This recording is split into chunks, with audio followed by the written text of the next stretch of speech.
What's the meaning of case?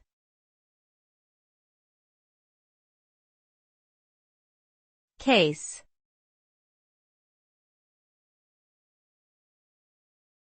Case.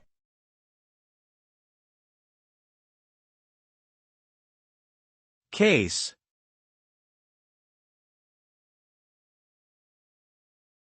Case.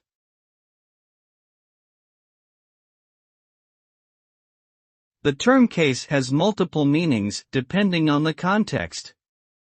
In general, it can refer to a legal case, which is a dispute between two or more parties that is resolved by a court of law. It can also refer to a grammatical case, which is a way of indicating the function of a noun in a sentence. Additionally, it can refer to a container or covering for an object.